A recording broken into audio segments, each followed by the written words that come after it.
안녕하세요. 2020학년도 모의 논술고사 해설을 시작하겠습니다. 저는 논술고사 출제를 맡은 중국통상학과 강필임 교수입니다. 세종대학교 모의 논술고사는 지난 5월 12일에 오프라인 모의 논술고사가 있었고요. 그 이후로 일주일 동안 온라인으로 모의 논술고사가 있었습니다. 이 해설을 들으시는 분 가운데는 온라인 혹은 오프라인으로 모의 논술을 응시하셨던 분도 있을 거고요. 그렇지 않은 분도 있을 텐데요. 제 해설 동영상과 세종대학교의 기출문제를 참고하셔서 2020학년도 본 논술고사를 잘 준비하시기 바랍니다.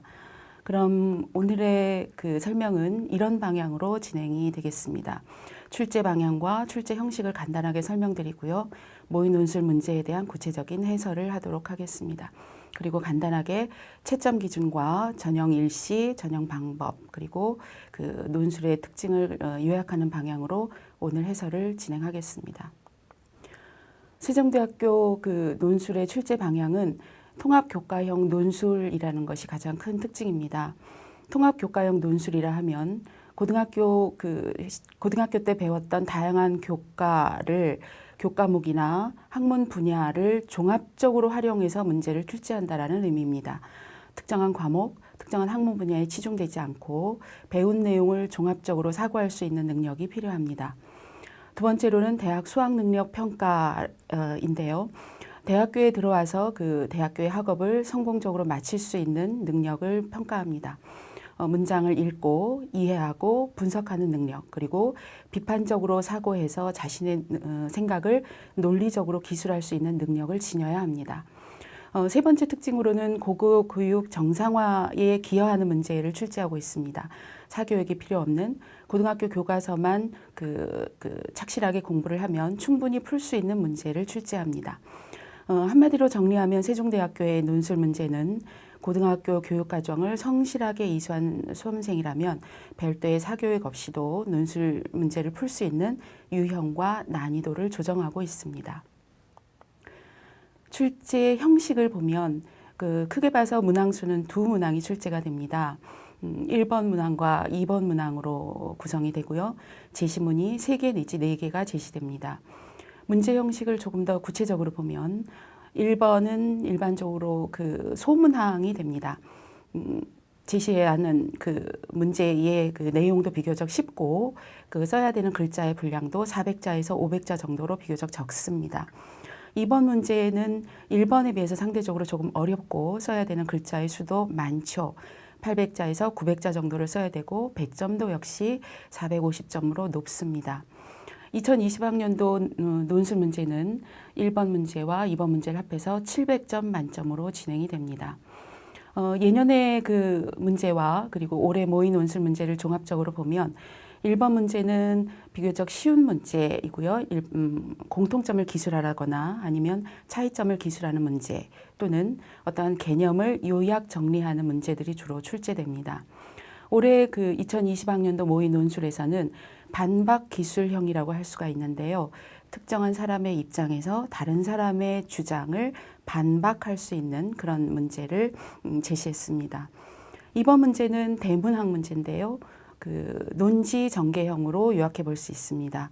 제시된 제시문을 모두 활용해서 자신의 주장을 논리적으로 기술할 수 있는 그리고 비판적인 의견을 제시할 수 있는 문제가 나오게 됩니다. 올해 모의 논술에서는 두 사람이 주장하는 것의 공통점이 무엇인지를 정리하고 그것을 논리적으로 비판하라라고 하는 문제가 출제되었습니다. 구체적으로 2020학년도 모의 논술 문제를 보도록 하겠습니다. 먼저 제시문을 한번 분석해 볼까요? 제시문 가는 분서갱유라는 글에서 나왔습니다. 이사의 이사가 사사로운 학문을 인정할 수 없다라고 하는 주장을 펼친 글이고요. 내용은 보면 진나라의 이사가 진시황이 온 나라를 통일해서 나라가 이미 평화롭고 안정적으로 운영이 되고 있음에도 유학자들이 나라의 법령과 제도를 비판하면서 나라를 혼란에 빠뜨리고 혼란에 빠뜨리려고 한다라고 주장하면서 그 유학자들이 그러한 학문을 하지 못하고 그러한 비판을 하지 못하도록 그러한 행동을 금지해야 한다고 주장한 글입니다. 제시문 나는 죄와 벌에 나오는 그 글을 요약한 건데요. 어떤 내용이냐면 대학생이 그 노파가 그 바퀴벌레나 이와 같이 사회에 긍정적인 도움을 주지 못하고 있으므로 그의 돈을 뺏어서 그 돈을 다른 데에 써야 된다. 다시 말하면 인류와 공공을 위한 사업에 써야 한다고 주장하는 글입니다. 제시문 다는 그 생태계에는 우열이 없고 그 다음에 생태계를 작동하는 원리는 다양성의 공존이라고 주장하는 글입니다. 그리고 생물체 가운데에서는 힘센 자가 그 약자의 모든 것을 점유하려 하지 않고 그 서로 공존하면서 살아간다라고 하는 내용을 정리한 글입니다. 이 제시문 가와 나와 다를 보면 제시문 가는 그 역사에 관련된 글입니다. 그리고 제시문 나는 문학 작품입니다. 그리고 제시문 다는 다윈의 진화론을 재해석한 글입니다. 내용상으로 보면 과학적인 글이라고 할 수가 있죠. 비록 그 출제된 과목은 독서와 문법, 고전, 독서와 문법이긴 하나 내용상 역사와 문학, 과학 이렇게 다양한 내용이 출제되었으므로 통합교과형 문제라고 할 수가 있겠습니다. 이제 제시문을 분석했으니 그 다음에 문항을 분석해 보도록 하겠습니다. 문항은 문제 1과 문제 2가 있는데요. 먼저 문제 1을 분석을 해볼까요? 모든 답은 문제에 있다라고 말을 하죠. 제대로 된 정확한 답을 쓰기 위해서는 문제가 정확하게 분석이 되어야 합니다. 문제 1을 먼저 보면 제시문 가의 유학을 공부하는 선비의 입장에서 이사의 주장을 반박하시오라는 문제입니다. 400자에서 500자 정도의 분량으로 서술을 하셔야 됩니다. 여기서 요구하는 것은 먼저 이사의 주장을 반박하는 글인데요. 반박 내용을 처음부터 쓰기보다는 이사의 주장이 무엇인지를 알아야 그거에 대한 정확한 반박이 가능하겠죠. 그래서 이 부분에서는 우선 이사의 주장을 정리를 하고 그거에 대한 반박 내용을 기술하는 것이 좋은 글이라고 할 수 있겠습니다. 또 하나 주의해야 될 점은 이사의 주장을 반박하는 것이 21세기에 사는 우리의 기준이 아니고 또는 고려시대나 조선시대에 사는 유학자의 입장이 아닙니다. 제시문 가에서 이사의 비판을 받은 유학자의 입장입니다. 그래서 유학자의 입장에서는 과연 어떤 생각을 할 수 있을까라는 생각을 정리하시고 그 반박글을 논리적으로 서술하시면 되겠습니다. 제시문 2를 보시면 제시문 가의 이사의 주장과 나의 대학생의 주장이 어떤 공통점이 있는지 기술하고 제시문 다를 활용하여 이를 비판하시오라는 문제입니다. 800자에서 900자 내에서 기술을 하셔야 됩니다. 이 문제를 먼저 분석을 해보면 문제가 두 개로 구성이 되어 있죠. 공통점이 있는지를 기술할 것, 그 다음에 제시문 다를 활용해서 이를 비판할 것으로 구성이 되어 있습니다. 여기에서 이라고 하면 공통점을 비판하는 겁니다. 이사나 대학생을 비판하는 문제가 아닙니다. 그리고 또 하나 주의하셔야 될 부분은 그 이사와 대학생의 주장이 어떤 공통점이 있는지를 기술하라라고 했는데 공통점만 기술할 것이 아니라 그거에 대한 정확한 논거를 가와 나 모두에서 제시를 하셔야 된다는 점입니다. 같은 내용으로 제시문 다를 활용하여 이를 비판하시오 할 때도 비판의 내용만 적을 것이 아니라 제시문 다에서 그 논거를 정확하게 찾아서 기술해야지만 좋은 문장이라고 할 수가 있겠습니다. 지금까지는 문항 분석이었고요. 구체적으로 1번 문제와 2번 문제를 풀어보도록 하겠습니다. 1번 문항입니다. 1번 문항은 제시문 가의 유학을 공부하는 선비의 입장에서 이사의 주장을 반박하시오라는 문제인데요. 먼저 이사의 주장을 이렇게 정리해 볼 수 있습니다. 이사는 천하가 안정되었음에도 유학자들이 옛날의 학문을 기준으로 해서 현재의 법령과 도리를 흔들고 나라를 다시 이전과 같은 혼란 시대로 빠뜨리고자 하니까 그들을 방치해서는 안 된다. 그들의 이런 비판과 행동을 금지해야 된다는 내용이었습니다. 또 하나는 진나라의 역사서 또는 실용적인 책, 다시 말하면 의학이라든가 전복이라든가 농학과 관련된 실용적인 책을 제외하고는 모든 책을 불태워버려서 붕당을 조장하는 유학을 금해야 된다라는 주장입니다. 이렇게 이사의 주장을 정리해 볼 수 있는데요. 이 주장을 토대로 해서 여러분들의 반박 내용을 전개하시면 되겠습니다. 그래서 이번에는 이사의 주장에 대한 반박을 해보도록 할까요?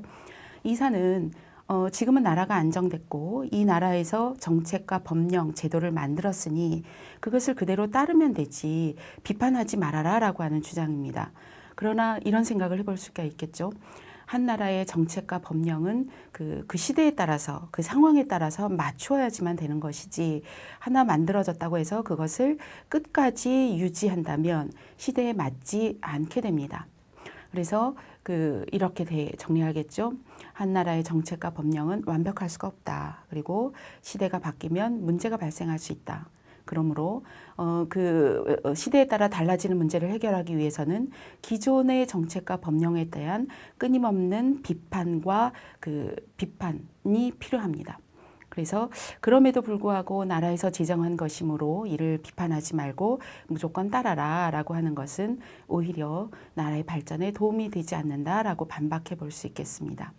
또 하나는 이렇게 제도와 법령과 정책을 시대에 맞춰서 새롭게 만들어 가려면 기존의 것에 대한 꾸준한 비판이 있어야 되는데요. 그런 점에서 보면 옛 것을 돌아보면서 현재의 문제점을 찾고 이를 바로잡으려고 하는 유학자의 비판 정신은 반드시 필요한 일이라고 하겠습니다. 그래서 비판 정신은 나라 발전에 꼭 필요하다라는 식으로 이사의 주장을 반박해 보실 수 있겠습니다. 이제까지 1번 문항에 대한 해설이었고요. 다음으로 2번 문항에 대한 해설로 넘어가겠습니다. 2번 문항은 제시문 가의 이사의 주장과 나의 대학생의 주장이 어떤 공통점이 있는지 기술하고 제시문 다를 활용하여 이를 비판하시오 하는 문제입니다. 먼저 공통점을 찾아보도록 하겠습니다. 공통점은 자신의 관점이 절대적으로 옳다고 주장하는 독선에 빠져 있다라고 볼 수 있겠습니다. 이사와 대학생은 이사는 당시에 그 정치를 비판하는 유학자들의 의견이 분분했음에도 불구하고 그러한 비판을 못하도록 금지해야 된다라고 주장을 합니다. 유학자들의 비판이 어떠한 논리로 어떠한 생각으로 그런 비판을 하는지에 귀 기울이지 않았죠. 대학생도 마찬가지입니다. 자신이 생각하기에 그 노파가 사회에 커다란 도움이 되지 않는다라는 것만 주장을 하고 노파의 입장에서 생각하지 못하는 그러한 자기중심적이고 독선적인 경향에 빠져 있습니다. 이러한 주장에 대한 이러한 공통점에 대한 논거로 보면 제시문 가에서는 이렇게 정리할 수 있겠죠. 국가의 분열을 주장하는 학문이므로 이를 금해야 한다라고 주장을 합니다. 제시문 나에서는 대학생은 노파가 바퀴벌레와 같은 해충에 불과하다라고 하면서 사회에 전혀 도움이 되지 않는다라고 주장을 합니다. 유학자의 입장이든 혹은 노파의 입장에서 생각해보는 그런 열린 마음은 볼 수가 없죠. 이 부분에서 여러분들이 썼던 오프라인 또는 온라인에서 썼던 답안 가운데에는 다양한 의견들이 있었습니다. 예를 들어서 강자와 약자의 대립으로 보고 이사와 대학생은 강자의 입장에서 약자의 의견을 무시하는 경향이 있다라고 쓰신 분이 있는데요. 과연 이사와 대학생이 강자고 나머지가 약자로 볼 수 있느냐라는 것에는 의문이 있습니다. 만약 이사가 강자고 유학자가 약자였다면 유학자를 없애려고 들지 않겠죠. 이미 이사가 강자라면 말이죠. 특히 이사는 당시에 승상의라고 하는 높은 지위에 있었습니다.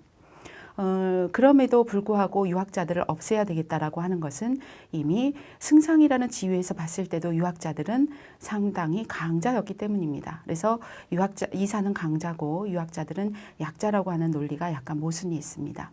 또 하나는 대학생은 강자고 노파는 약자다라고 본 분이 있는데요. 노파가 육체의 힘, 이라고 하는 관점에서 보면 대학생보다 약자일 수는 있습니다. 그러나 대학생이 노파를 죽이고 그의 돈을 빼앗으려고 하는 이유는 노파가 가지고 있는 그 재산이 사회적으로 쓰일 수 있는 엄청난 힘을 가졌기 때문입니다.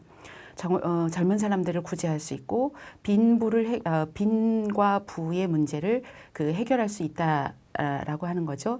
그 점에서 본다면 노파는 비록 노쇠해서 육체적인 힘은 없을 수 있으나 사회적으로 막강한 힘을 가졌기 때문에 대학생이 노파를 살해하려고 하는 겁니다. 그래서 이사와 대학생이 강자라는 입장에서 약자의 의견을 무시한 것이다 라고 하는 관점은 약간의 문제가 있다라고 볼 수가 있겠습니다. 또 하나는 이사와 대학생이 다수의 입장에서 소수의 의견을 무시하는 거다라는 주장이 있는데요. 이것도 뒤집어 보면 이사가 유학자들의 의견을 무시하는 것은 유학자들이 자신과 의견을 달랐기 때문인 거지. 그리고 유학자들이 주장하는 것이 유학자들 자신을 위한 것들은 아닙니다. 유학자들이 비록 이사와 혹은 당시의 황제와 의견을 달리하긴 했지만 유학자들도 아마도 나라를 위한 비판과 나라를 위한 주장을 했을 것입니다. 제시문 가에서는 유학자들이 주장했던 그 주장의 구체적인 내용은 없습니다. 그리고 그렇지만 또 유학자들이 개인적인 학문을 했다라고 주장을 했지 개인적인 이익을 위한 주장을 했다라는 내용이 없습니다. 다시 말하면 유학자들도 역시 나라를 위한 비판을 한 것이기 때문에 그들의 주장이 결코 소수를 위한 주장이거나 개인을 위한 주장이라고 보기 어렵습니다. 그래서 제시문 가와 나의 주장이 다수가 소수의 의견을 무시한 주장이다라고 하는 관점도 문제점이 있고요.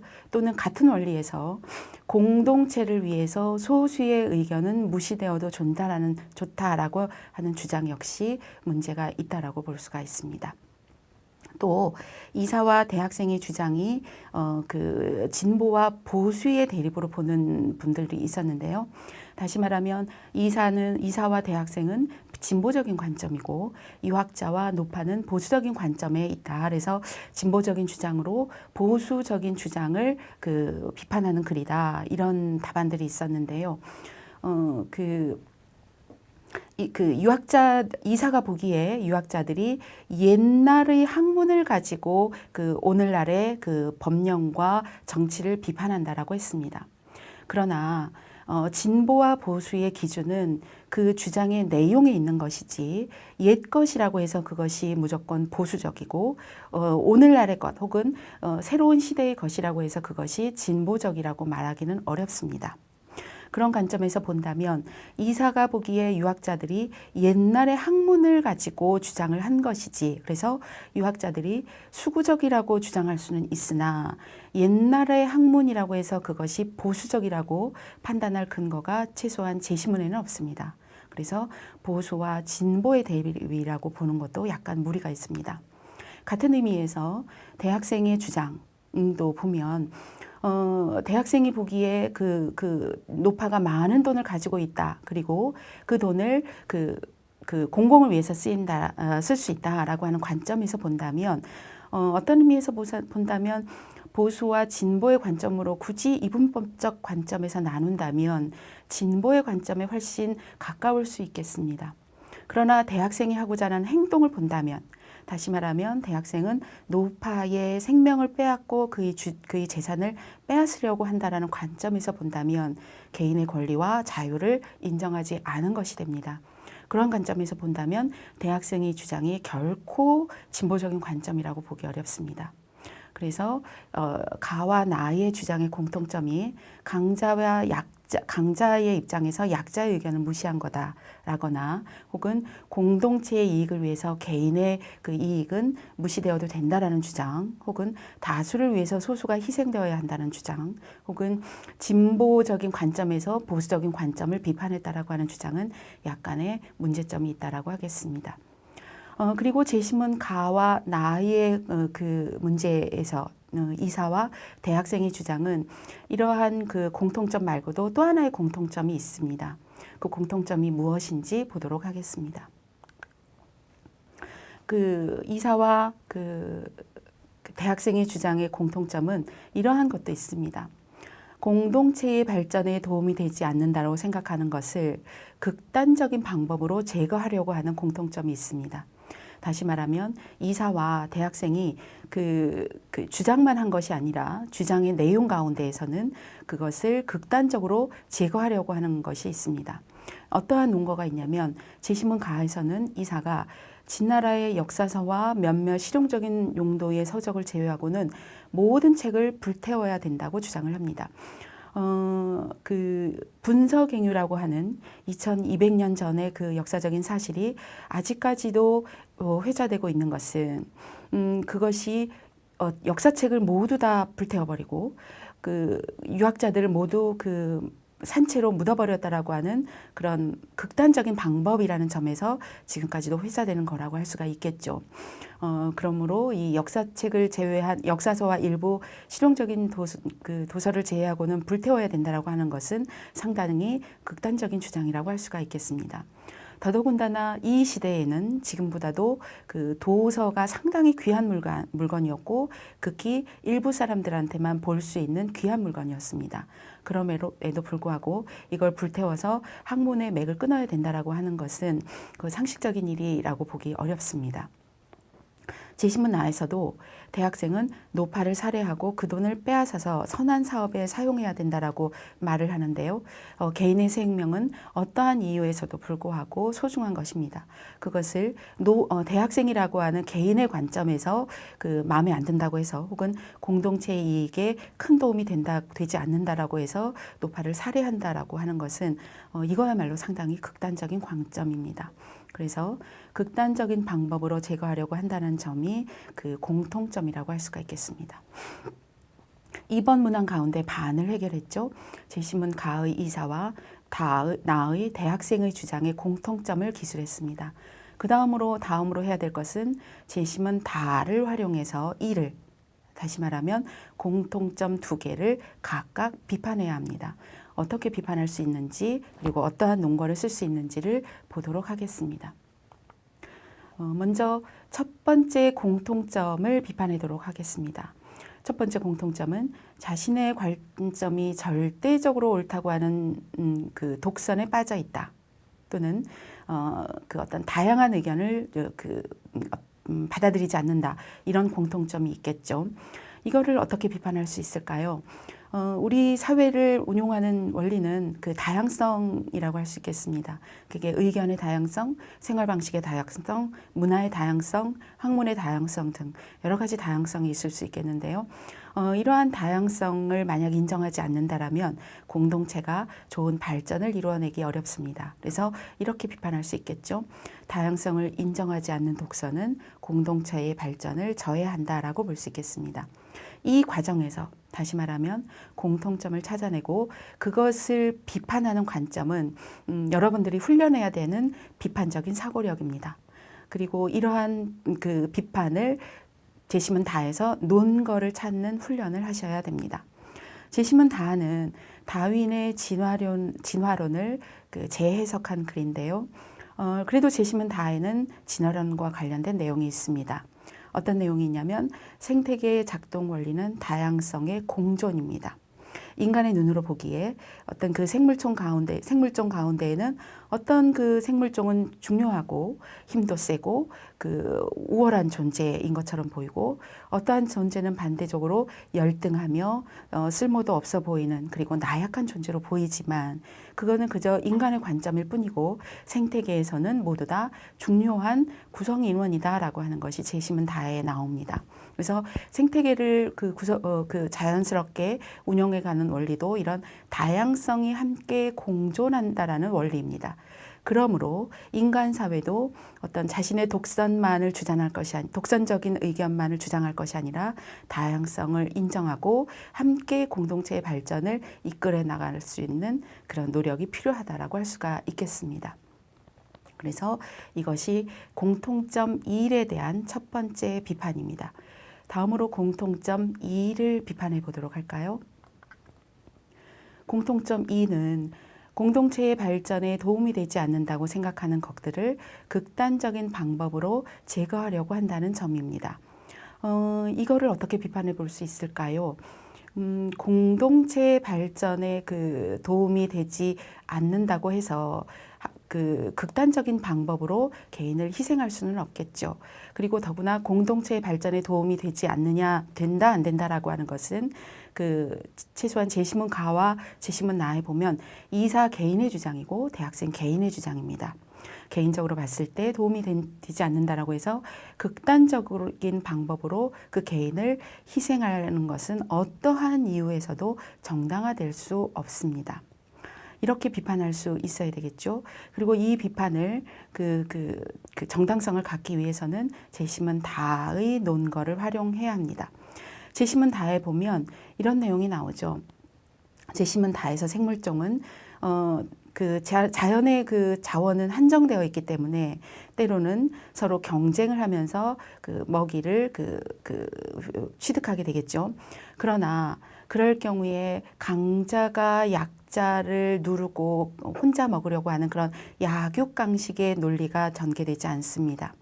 서로 그 같은 자원을 놓고 경쟁하더라도 함께 공존하는 방식을 찾고 있죠. 그러한 것이 비판의 논거가 될 수 있겠습니다. 제시문 다에 있는 논거를 정리하면 자연계에서 생물종은 다른 종을 잔혹하게 없애지 않고 설사 같은 자원을 놓고 경쟁하더라도 함께 공존하는 방식을 찾는다고 할 수가 있겠습니다. 그래서 우리 인간도 이렇게 공동체의 발전에 도움이 되지 않는다고 개인적으로 극단적인 방법으로 그 개인을 희생할 것이 아니라 함께 공존하는 방법을 찾는 것이 좋은 방법이라고 할 수가 있겠습니다. 이렇게 해서 1번 문항과 2번 문항을 풀어봤습니다. 어떻게 여러분들의 생각과 비슷했나요? 설사 조금 방향이 달랐다 하더라도 이거는 모의 논술에 불과합니다. 이러한 모의 논술 내용을 잘 참고하셔서 아직까지 시간이 남았죠. 이러한 시간 동안 본고사 논술을 차분히 준비하셨으면 합니다. 다음으로는 채점 기준입니다. 세종대학교의 그 논술 채점은 어떻게 이루어지느냐 여러분들이 궁금하실 텐데요. 모의 논술 문제를 기준으로 설명을 드리도록 하겠습니다. 이번에 출제된 모의 논술의 그 채점 기준을 보면 문제 1에서는 이해력과 비판적인 사고력을 평가합니다. 이해력은 먼저 제시문 가의 이사가 주장하는 내용이 무엇인지를 정확하게 파악했는지 이것이 우선이라고 말씀을 드렸죠. 그래서 이 이사의 주장을 간략하게 정리할 필요가 있겠습니다. 그래서 정확하게 이해했는지를 보고 여기서 여러분들의 이해력을 평가합니다. 그리고 이 이해력에 대한 반박이 필요합니다. 그러니까 이해력에서 제시한 이사의 주장에 대한 반박이 필요합니다. 이사의 주장은 A라는 내용으로 정리해 놓고 B는 그것과 상관없이 다른 내용을 쓴다면 이것은 좋은 글이라고 볼 수가 없겠죠. 그래서 이사의 주장에 대한 여러분들의 반박이 논리적인지를 평가를 합니다. 그리고 문제 2는 제시문 가의 이사와 제시문 나의 주장을 이해해야 되는 거죠. 그리고 그것의 공통점을 찾는 겁니다.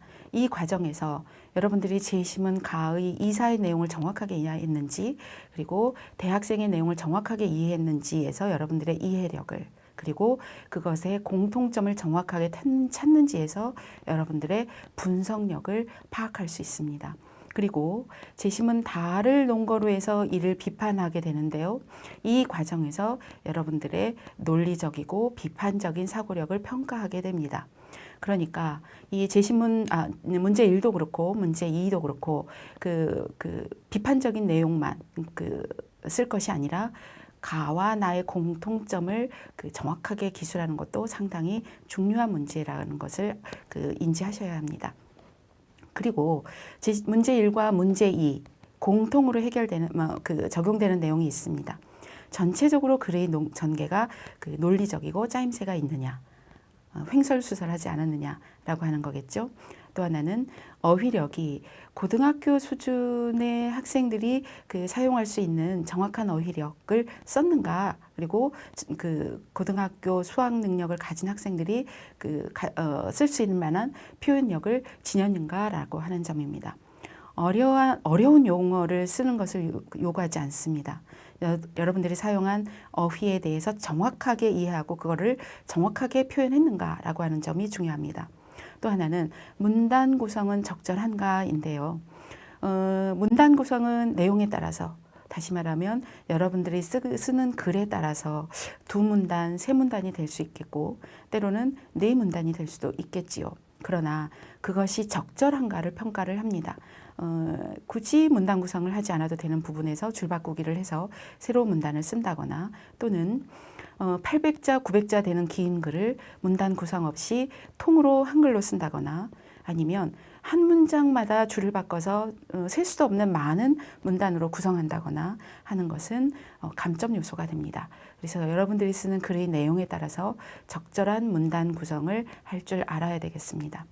그 다음에 중요한 내용은 어법과 한글 맞춤법을 준수했는가 하는 부분입니다.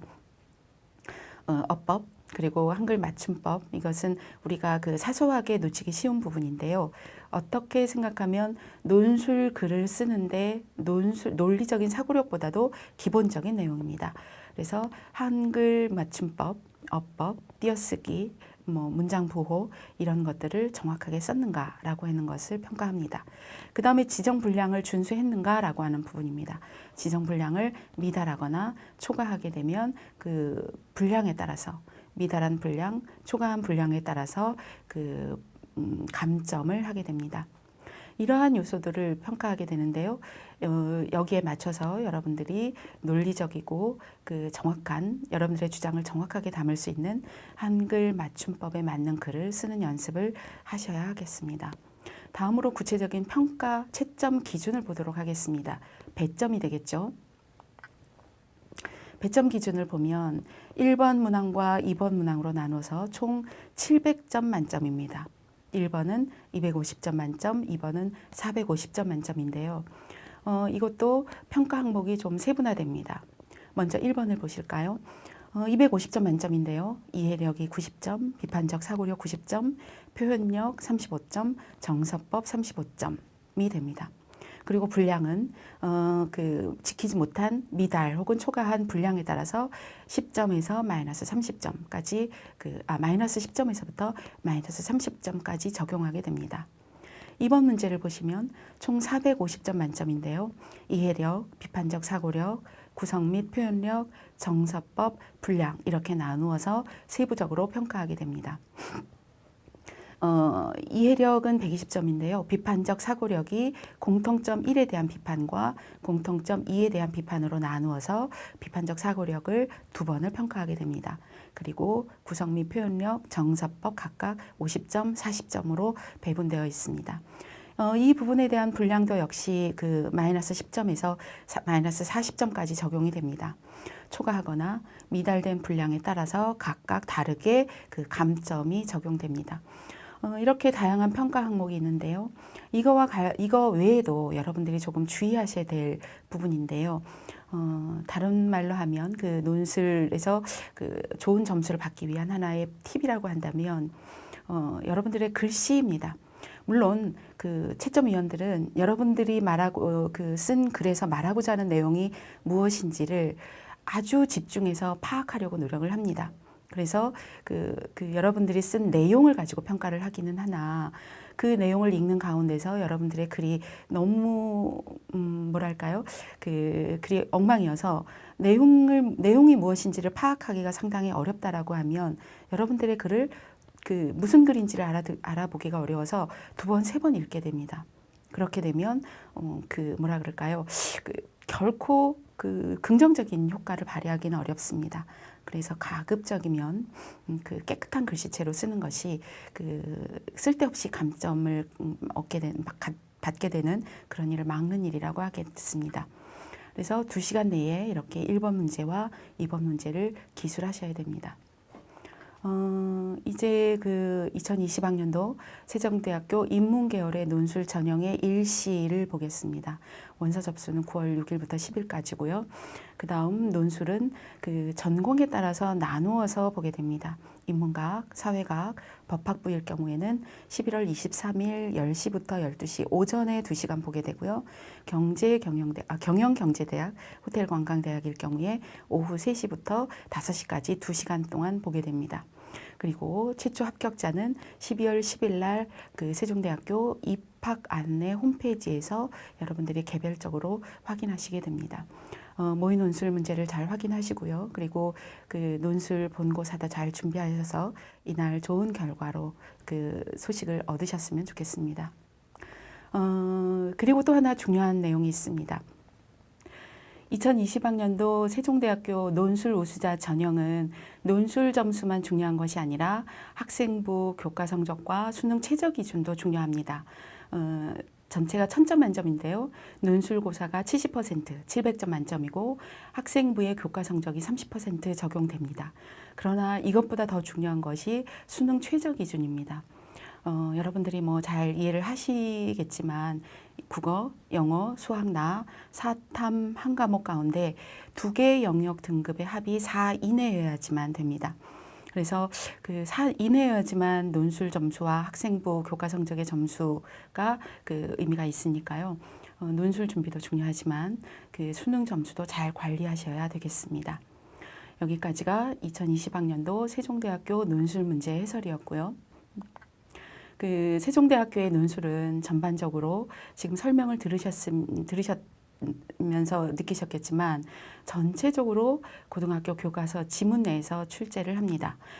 이전에 몇 년 동안의 논술 문제도 그러했었고요. 올해 논술 문제도 모의 논술도 그렇고 앞으로 본 논술 구조도 마찬가지입니다. 그래서 그 고등학교 교과서를 충실하게 공부하시면 되겠고요. 또 하나는 그 지문을 가지고 고등학교 수학 능력을 가진 분들이 충분히 답할 수 있는 출제 형식 그리고 난이도로 출제가 됩니다. 그 고등학생들이 어려워하지 않을까라고 하는 것을 문제가 완성될까지 지속적으로 그 형식과 난이도를 고민을 하고 있습니다. 그러니까 여러분들께서 너무 겁먹거나 걱정하지 마시고 고등학교 교과서에 있는 내용을 잘 이해하시고 논술을 준비하는 각도에서 비판적으로 사고하고 그것을 논리적인 글로 적어내는 연습을 하시면 되겠습니다. 여기까지가 2020학년도 모의 논술 해설이었습니다. 여러분들 남은 시간에 잘 준비하셔서 내년에는 세종대학교 캠퍼스에서 만나 뵙기를 바랍니다. 감사합니다.